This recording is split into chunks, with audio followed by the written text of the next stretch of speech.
One.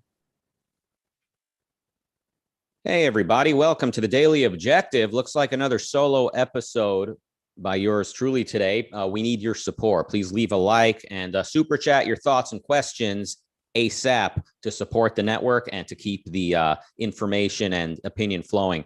So Elon Musk has officially bought Twitter, as I understand it. He's entered the headquarters holding a big sink in his hands saying, I'm entering Twitter. Let that sink in. That's clever. Yeah, Elon Musk is a funny guy. I paraphrase the conservative commentator Ben Shapiro. He once said, "Dear conservatives, live by the Kanye, die by the Kanye."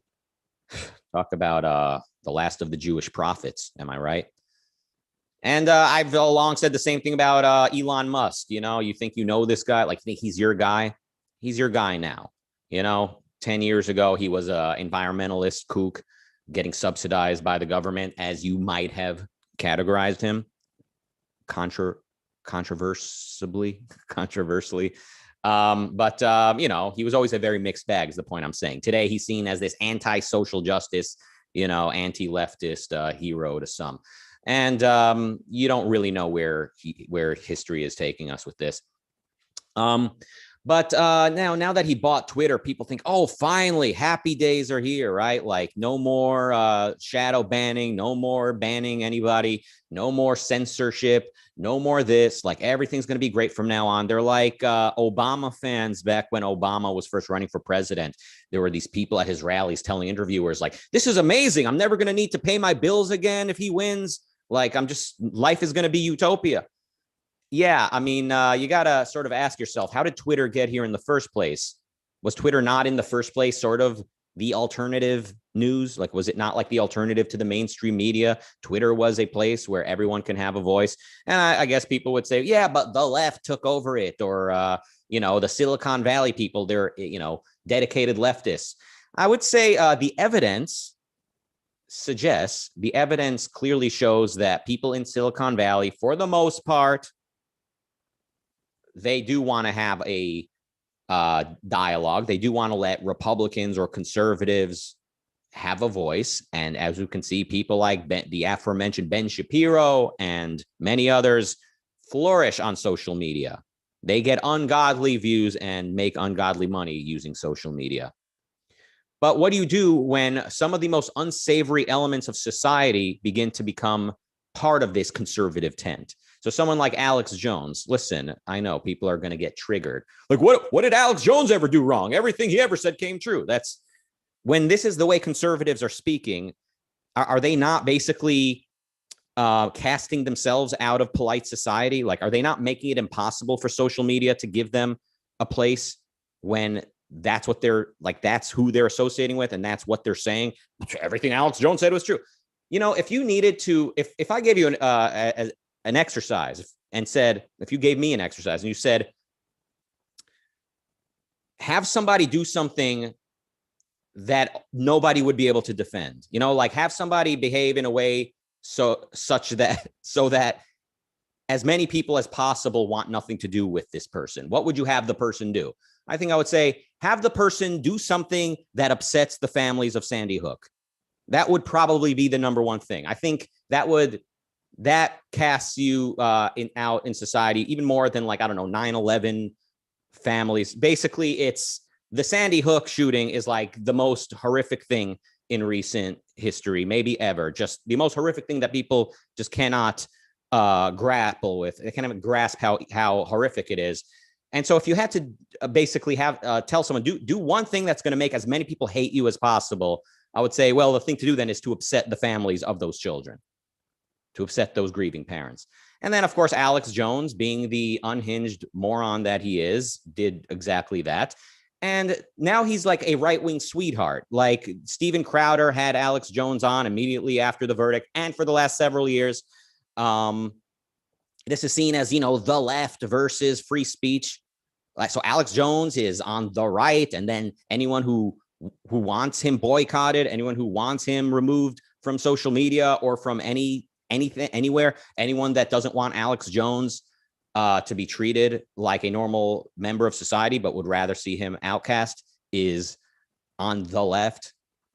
And there is an industry There is just a booming industry of people crying censorship and just constantly saying the left is here, the left is doing this, the left, right? The left is grooming children. Now, some of the stuff that we're hearing about that take place in classrooms are concerning. Some of it is exaggerated by conservatives. But let me ask conservatives this. When's the last time we heard anything about the Catholic Church? Are the Catholic Church the only ones allowed to molest children?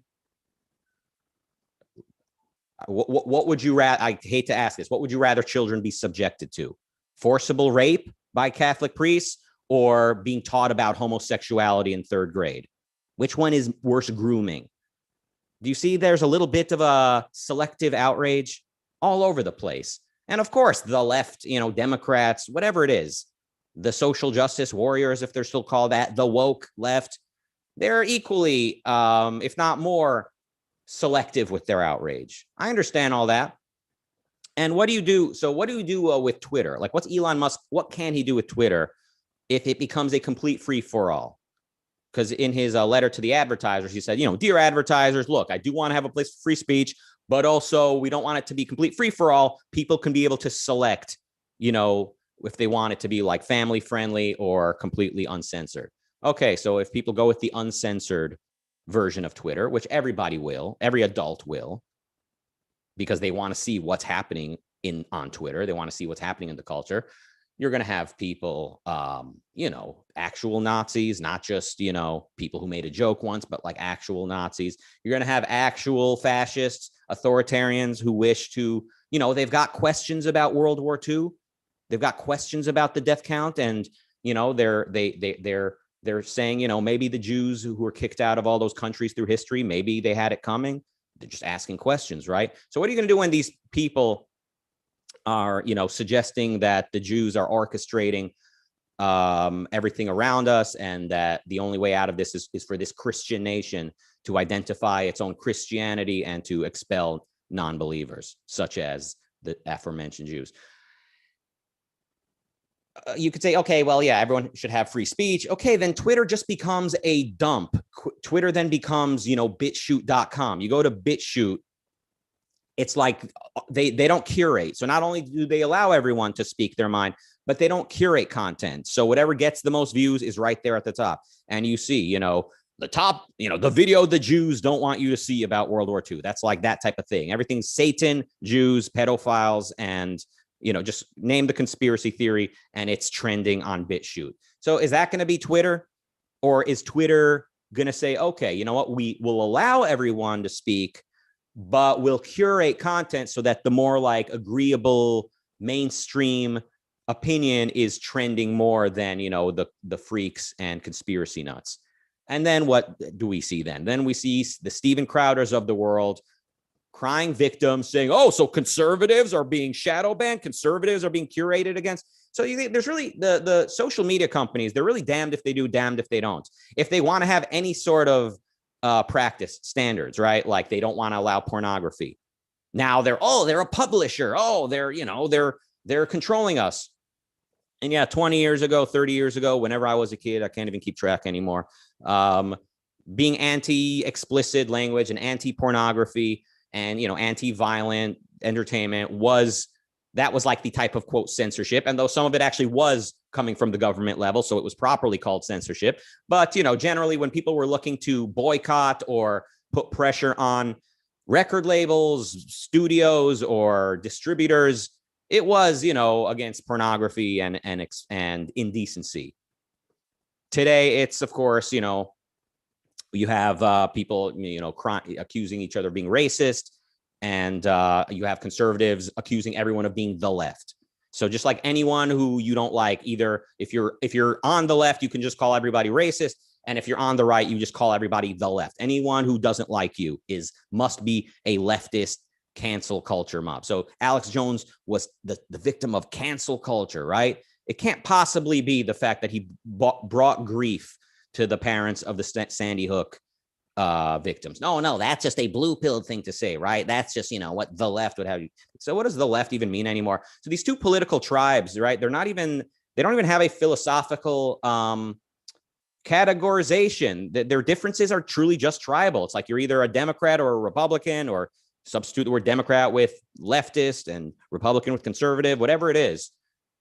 They're truly tribal. I mean, the fact that vaccines have come to be seen as a leftist thing, vaccines are a leftist thing now.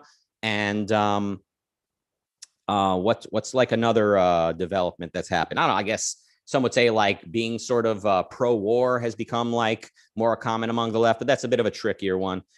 But yeah, like the fact that like vaccines and accusing the, alleging that the election was stolen. That's,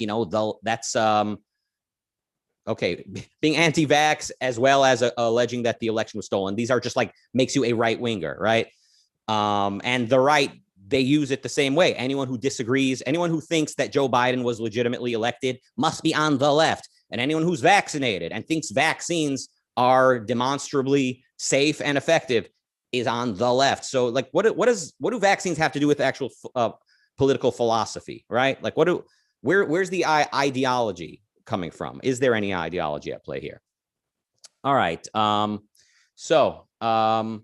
All of this to say, like, what's Elon Musk actually going to do? Even if Elon Musk has the best of intentions, which, he seems like a very benevolent and nice guy, he has no idea what he's getting himself into. And it's only a matter of time, I predict, before he's seen as the establishment. This is just like what happens in electoral politics, election politics, right?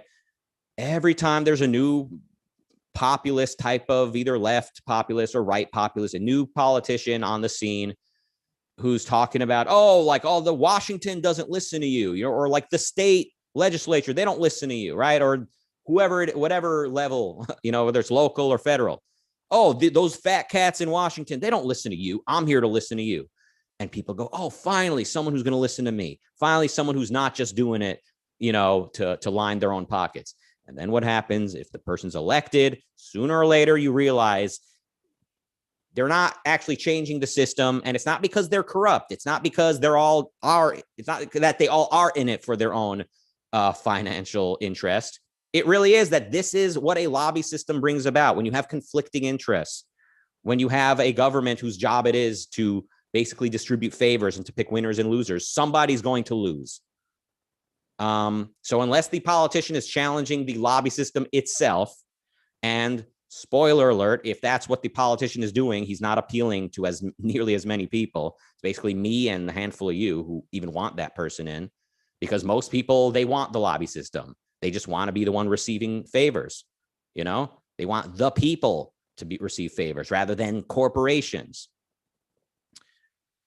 And, and here on social media, we have, this messianic figure, Elon Musk. He's going to fix social media, right? He's going to fix Twitter. He's going to make it right. I mean, what can he do, really? The whole system is set up in a way. So we've got a bunch of incoherent tribalists, each pointing the finger at the other side, accusing them of something hyperbolic. And for Twitter to exist, it needs to have some kind of standard, or else it just becomes a complete, hardcore porn site with snuff film footage on it. So if they have some standards, then whoever is sort of on that cutting edge, whoever's on that edge where they're being sort of either curated, shadow banned, or just completely banned, those guys, they can play victim. And given that conservative media or conservative social media, it's certainly the media as well, like Tucker Carlson on Fox, because they become full-time charlatans who they take every instance of reprimanding on social media and they, say this is the left and cancel culture and it's a branch of the government. We're just going to see the same thing happening over and over again. And that's just if the website just wants to have basic standards. What if the website wants to prosper? What if Elon Musk wants to see Twitter getting a lot of advertisers? You think Coca-Cola wants to advertise on a website with, actual Nazis? And I know, look, by the way, people say like, the left or Democrats, they've got communist skeletons in their closet. First of all, does that mean that Nazis should be any less condemned? So if communists are not being sufficiently condemned, does that mean Nazis should also not be condemned? But also, I'll point out, this is the battle. The fact that the reason communists are not universally condemned is philosophy. It's because altruism is still the default or the de facto ethical standard. And so people still have a hard time condemning communism, no matter how many people suffered and died at the hands of the communist system or the communists. It's always been presented as something for the weak and powerless, for the meek, and it's a communism was seen as a system that does not permit selfishness, right? You can't be some selfish bourgeoisie billionaire, businessman, right? It's for the collective good. So altruism, collectivism, group consciousness. That's another thing that needs to be identified and challenged in the philosophy battlefield. And as long as those battles are not won, we're going to see communism being given a pass. So what is the answer then? Is the answer to really take philosophy seriously and to change the world that way? Or is the answer to then give a pass to Nazis and fascists and people who are openly saying they would like to replace America's liberal democracy, loosely categorizing it, with actual authoritarianism, because at least then we would have order, right? Order is better than what the left are doing. Like I mentioned the other day, conservatives, they've realized that liberty is at odds with their values. And in some cases, their values are reasonable. In some cases, the conservatives are right to be freaked out by what they see from leftists and what Democrats are willing to go along with. In some cases, they have reason to feel that way or to think that way. But, it's kind of like the bed that they helped make, At the end of the day, conservatives, like the rest of the mainstream, they have failed to embrace real individualism, to embrace real capitalism, to embrace reason, to support good causes in the field of philosophy. They've embraced monarchy. They've embraced nationalism. They've embraced elements of socialism. They have embraced religion in politics. And these are not ingredients in the recipe of success. Let's look at the super chat. Marilyn, thank you for the $2. Marilyn with $2 more says she likes my analysis. Thank you. I like your super chat. Robert with $2.69 says, my house, my rules. Your house or site, your rules. Well, there you go. Simple enough. The conflation of political power with economic power is just an ongoing thing we see. It's and if you read Ayn Rand's Atlas Shrugged at the end of the very long speech by the hero, he mentions something about it. If you continue conflating economic power with political power, like you're only going to see this get worse. Something like that. Something about conflating economic power with political power. So much of this chaos, so much of this mess we find ourselves in today sort of has to do with people conflating political power with economic power. And I know the more coherent of these villains will point out, yeah, because companies and the government are in cahoots. And what's your solution to that? Mine is to divorce them. Mine is to have a limited government, limited to a very particular task of protecting lives, that is, protect you from force and fraud, and protect your right to speak and, handle your own property. Protect your right to do that. Nothing beyond that. No subsidies, no favors of any kind, no punishing the other industry, no anything, none of that. No breaking up big tech. If big tech wants to censor you, so to speak, they certainly have that right, and let the market deal with them. Bradley with 249. Thank you for that. All right, that's 249 euros, by the way. That's the good kind, right? In terms of conversion to USDs. Marilyn with $5 more says, Twitter had better be profitable considering what Musk paid for it, which will require some kind of standards. Yeah, I mean, everything I've said today is more or less just about how if Elon wants to please everyone, like how can he even try to do it? But he wants to make money, right? He's not, well, no, he says he bought Twitter to promote free speech. Okay, he spent 40 billion or something like that to promote free speech. Okay, fine. That's how much he believes in free speech. But what does free speech even look like on something like Twitter, and a Twitter that normal people still want to use, right? That mainstream, like agreeable, like polite society wants anything to do with. What does a free speech, quote, free speech Twitter even look like in that way. It went with that being the case. And then, yeah, but if he does want to make money, right? If Elon Musk wants to make money, if he wants advertisers, he needs to ask himself, why is it when you look on these alternative media, alternative news, rumble.com, etc., you have nothing but, boner pills, excuse my language, and snake oil being advertised, right? You don't see State Farm Insurance advertising on rumble.com. I haven't. Just generally speaking, you don't see like reputable companies and reputable products advertising on junky websites. You got to really, you got to ask yourself, how is this even meant to work? All right, everybody.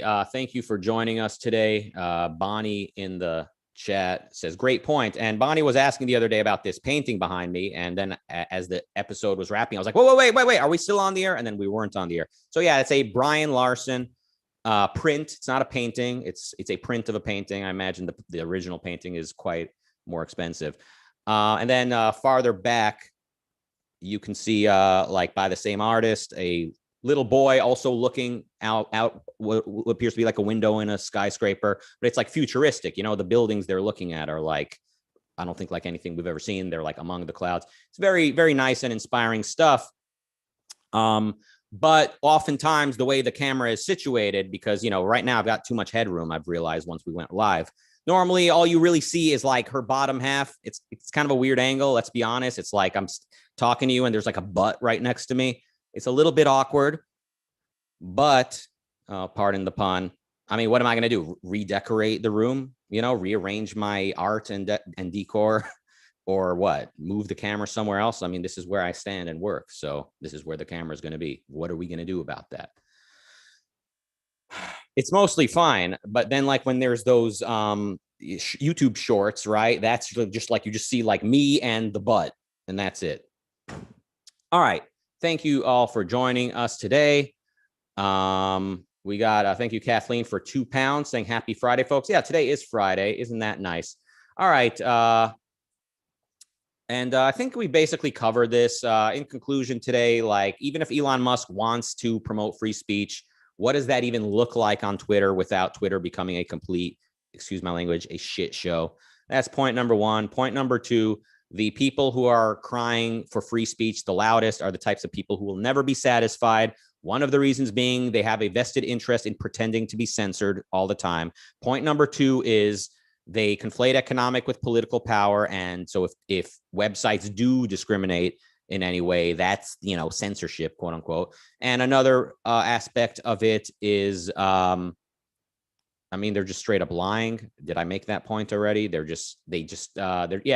have a vested interest in pretending to be censored all the time. And they're just, all of this, they sort of encompassing, sort of overarching umbrella of a point here is just, without a good philosophy, without a coherent worldview, people end up constantly feeling like victims, constantly coming up with conspiracy theories to explain what's going on around them. And so Twitter, who at one point, Silicon Valley was seen as the savior of, individual expression. Today, they're seen as the enemy of expression. Shouldn't say individual, because nobody except for me and like 5 other people on earth are even talking about individualism anymore. But you get my point. The good guys yesterday are the bad guys tomorrow. Elon Musk, in all likelihood, is sooner or later just going to be seen as the enemy of, the populist crowd. And as time passes, who even knows what's going to come of conservatives and the populists? It's quite possible that 10 years from now, the Democrat Party is like the edgy party again, or like they're the rebellious ones again. I know it's hard for you to wrap your mind around that right now, but look 10 years behind us, look 20 years behind us. Things change. Things definitely change.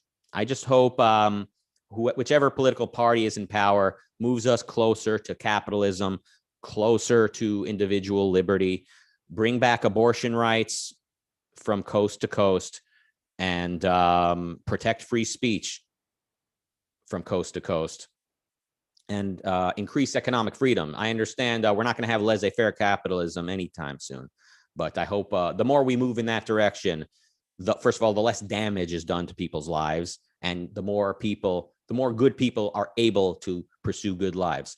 I hope on that inspiring note, we can call it a wrap. Thank you all for joining us today. Coming up at 7 p.m. UK time, which is in 35 minutes, it's Finance Friday with Jim Brown on, quote, be careful what you wish for. Oh, yeah. You let that genie out of the bottle. Whew. I mean, that kind of rings true with the internet, right? Like, can we just put this internet back where it came from? Yeah, good luck with that.